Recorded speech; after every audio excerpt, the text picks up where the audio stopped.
രണ്ട് ജില്ലകളിലായി സ്ഥിതി ചെയ്യുന്ന കേരളത്തിലെ പ്രസിദ്ധമായ കടുവ സംരക്ഷണ കേന്ദ്രം ഏതാണ്? ഉത്തരം പെരിയാർ കടുവാ സങ്കേതം.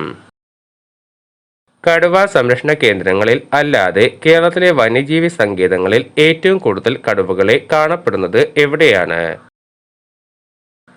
ഉത്തരം വയനാട് വന്യജീവി സങ്കേതം. പെരിയാർ വന്യജീവി സങ്കേതത്തിന്റെ ആദ്യകാല നാമം എന്തായിരുന്നു?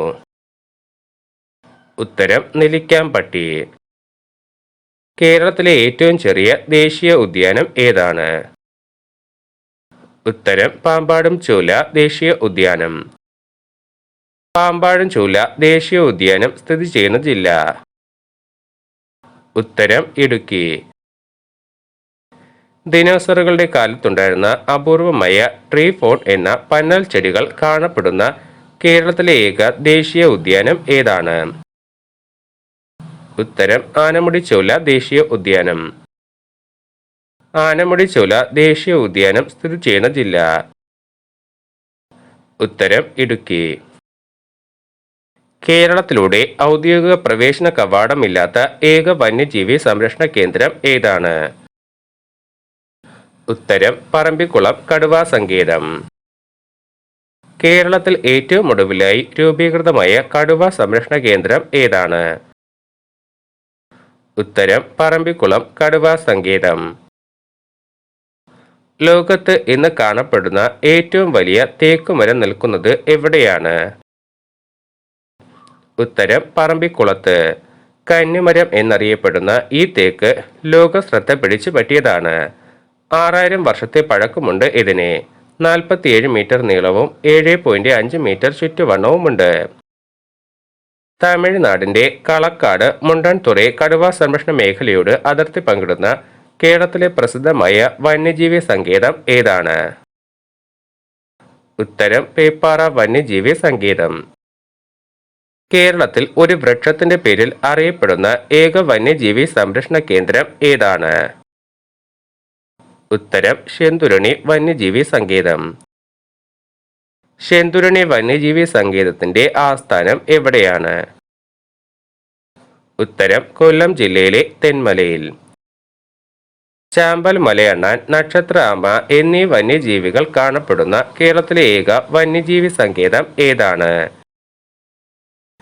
ഉത്തരം ചിന്നാർ വന്യജീവി സങ്കേതം. ചിന്നാർ സംരക്ഷണ മേഖല ഏത് ജില്ലയിലാണ്? ഉത്തരം ഇടുക്കി. ഒരു ജില്ലയുടെ പേരിൽ പ്രശസ്തമായ വന്യജീവി സങ്കേതം ഏതാണ്? ഉത്തരം വയനാട് വന്യജീവി സങ്കേതം. കേരളത്തിൽ ഏറ്റവും കൂടുതൽ ആനകളെ കണ്ടുവരുന്ന വന്യജീവി സങ്കേതം ഏതാണ്? ഉത്തരം വയനാട് വന്യജീവി സങ്കേതം. കേരളത്തിലെ ആദ്യ പക്ഷി സംരക്ഷണ കേന്ദ്രം ഏതാണ്? ഉത്തരം തട്ടേക്കാട്. വിശ്വപ്രസിദ്ധ പക്ഷിശാസ്ത്രജ്ഞനായ ഡോക്ടർ സാലിം അലിയുടെ പേരിൽ കേരളത്തിൽ അറിയപ്പെടുന്ന ശരണാലയം ഏതാണ്? ഉത്തരം തട്ടേക്കാട് പക്ഷി സങ്കേതം. തട്ടേക്കാട് പക്ഷി സങ്കേതത്തിന്റെ ആസ്ഥാനം ഏത് ജില്ലയിലാണ്? ഉത്തരം എറണാകുളം. കേരളത്തിലെ ഏറ്റവും ചെറിയ വന്യജീവി സംരക്ഷണ മേഖല ഏതാണ്? ഉത്തരം മംഗളവനം. കേരളത്തിന്റെ തെക്കേ അറ്റത്ത് സ്ഥിതി ചെയ്യുന്ന വന്യജീവി സങ്കേതം ഏതാണ്? ഉത്തരം നെയ്യാർ. കേരളത്തിലെ തെക്കേ അറ്റത്തുള്ള നദിയുടെ പേരിൽ പ്രസിദ്ധമായ വന്യജീവി സങ്കേതം ഏതാണ്? ഉത്തരം നെയ്യാർ. കേരളത്തിൽ ഒരു പ്രത്യേക സസ്യത്തിനു വേണ്ടി നിലവിൽ വന്ന ആദ്യ സംരക്ഷിത മേഖല ഏത്? ഉത്തരം കുറിഞ്ഞിമല സാങ്ച്വറി. കുറിഞ്ഞിമല സാങ്ച്വറി ഏത് ജില്ലയിൽ സ്ഥിതി ചെയ്യുന്നു? ഉത്തരം ഇടുക്കി, ദേവികുളം താലൂക്കിൽ. 12 വർഷത്തിലൊരിക്കൽ പൂക്കുന്ന നീലക്കുറിഞ്ഞുകളുടെ ശാസ്ത്രനാമം? ഉത്തരം സ്ട്രോബിലാന്തസ് കുന്തിയാന.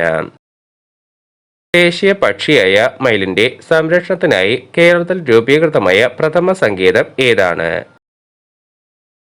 ഉത്തരം ചൂലന്നൂർ മയിൽ സങ്കേതം. പാലക്കാട്, തൃശൂർ ജില്ലകളിലായി വ്യാപിച്ചു കിടക്കുന്ന പക്ഷി സങ്കേതം ഏതാണ്? ഉത്തരം ചൂലന്നൂർ മയിൽ സംരക്ഷണ കേന്ദ്രം. പ്രശസ്ത പക്ഷി നിരീക്ഷകനായ പ്രൊഫസർ കെ നീലകണ്ഠന്റെ പേരിൽ അറിയപ്പെടുന്ന കേരളത്തിലെ ഏക സംരക്ഷണ മേഖല ഏതാണ്? ഉത്തരം ചൂലന്നൂർ മയിൽ സംരക്ഷണ കേന്ദ്രം. കേരളത്തിൽ ഏറ്റവും ഒടുവിലായി നിലവിൽ വന്ന വന്യജീവി സംരക്ഷണ മേഖല ഏതാണ്? ഉത്തരം കൊട്ടിയൂർ. കണ്ണൂർ ജില്ലയിലെ തലശ്ശേരി താലൂക്കിലാണ് ഇതിന്റെ സ്ഥാനം. 2011 ഇത് നിലവിൽ വന്നത്. കേരളത്തിലെ ഏക കമ്മ്യൂണിറ്റി റിസർവ് ഏതാണ്? ഉത്തരം കടലുണ്ടി. കേരളത്തിൽ ഉഷ്ണമേഖല മഴക്കാടുകൾ കാണപ്പെടുന്ന പ്രസിദ്ധമായ ദേശീയ ഉദ്യാനം ഏതാണ്? ഉത്തരം സൈലന്റ് വാലി. കേരളത്തിൽ കാണപ്പെടുന്ന ശ്വാനവർഗത്തിലെ പ്രധാനപ്പെട്ട വന്യജീവി ഏതാണ്? ഉത്തരം കാട്ടുനായി. കേരളത്തിലെ കാടുകളിൽ ചെന്നായി ഇല്ല. കാട്ടുനായും ചെന്നായും വ്യത്യസ്ത ജീവികളാണ്. കേരളത്തിൽ കാണപ്പെടുന്ന സസ്തനികളിൽ ചെതുമ്പലുകളുള്ള ഏക ജീവി? ഉത്തരം ഈനാമ്പീച്ചി. കേരളത്തിൽ ഏറ്റവും കൂടുതൽ കണ്ടലുകൾ കാണപ്പെടുന്നത് ഏത് ജില്ലയിലാണ്? ഉത്തരം കണ്ണൂർ. ഞാൻ പെറ്റകാലം മീൻ പെറ്റ പോലെ, വാലറ്റക്കാലം ഞാൻ പെറ്റ പോലെ. ഇത് ഏത് ഉഭയജീവികളെക്കുറിച്ചുള്ള കടങ്കഥയാണ്? ഉത്തരം തവളകൾ. കരാരവിന്ദേന പാതാരവിന്ദം മുഖാരവിന്ദേ വിനിവേശയന്തം വടസ്യ പ്രദസ്യ പുടേശയാനം ബാലം മുകുന്ദം മനസാ സ്മരാമി. ഈ വരികളിൽ വിവരിക്കുന്ന വൃക്ഷം ഏതാണ്? ഉത്തരം അരയാൽ. കേരളത്തിൽ ചന്ദനമരങ്ങൾ കാണപ്പെടുന്നത് എവിടെയാണ്? ഉത്തരം ഇടുക്കി ജില്ലയിലെ മറയൂരിൽ. കേരളത്തിലെ ആദ്യകാല പരിസ്ഥിതി സമരങ്ങളിൽ ഒന്നായ ചാലിയാർ മലിനീകരണ വിശുദ്ധ സമരം നയിച്ചത് ആരാണ്? ഉത്തരം കെ റഹ്മാൻ. പ്ലാച്ചിമടയിലെ കൊക്കക്കോള കമ്പനിയുടെ ജലചൂഷണത്തിനും മലിനീകരണത്തിനുമെതിരെയുള്ള സമരത്തിന് നേതൃത്വം നൽകിയ ആദിവാസി വനിത ആരാണ്? ഉത്തരം മൈലമ്മ. ഋഷിപൂജ്യം എന്ന സംസ്കൃത ഗ്രന്ഥങ്ങളിൽ പരാമർശിക്കുന്ന സസ്യം ഏതാണ്? ഉത്തരം ആരോഗ്യപ്പച്ച. കേരളത്തിൽ പുളിയായി ഉപയോഗിക്കുന്ന കായ്കളുള്ള ദേശജാതി നിത്യഹരിത മരം ഏതാണ്? ഉത്തരം കുടംപുളി. കേരളത്തിൽ മാത്രം കാണപ്പെടുന്ന ഏറ്റവും ചെറിയ കന്നുകാലി വർഗം ഏതാണ്? ഉത്തരം വെച്ചൂർ പശു. കേരളത്തിലെ കാടുകളിൽ കാണപ്പെടുന്ന ഏറ്റവും വലിയ കന്നുകാലി വർഗത്തിലെ മൃഗം? ഉത്തരം കാട്ടുപോത്ത്. പശ്ചിമഘട്ടത്തിൽ മാത്രം കാണപ്പെടുന്ന തനത് തത്തവർഗത്തിലുള്ള പക്ഷി ഏതാണ്? ഉത്തരം നീലത്തത്ത. കേരളത്തിന്റെ സംസ്ഥാന വൃക്ഷം ഏതാണ്? ഉത്തരം തെങ്ങ്. കേരളത്തിന്റെ ഔദ്യോഗിക മത്സ്യം ഏതാണ്? ഉത്തരം കരിമീൻ. കേരളത്തിലെ പ്രസിദ്ധമായ ബൊട്ടാണിക്കൽ ഗാർഡൻ ഏതാണ്? ഉത്തരം Jawaharlal Nehru tropical botanical garden and research institute. Jawaharlal Nehru tropical botanical garden and research ഇൻസ്റ്റിറ്റ്യൂട്ടിന്റെ ആസ്ഥാനം എവിടെയാണ്?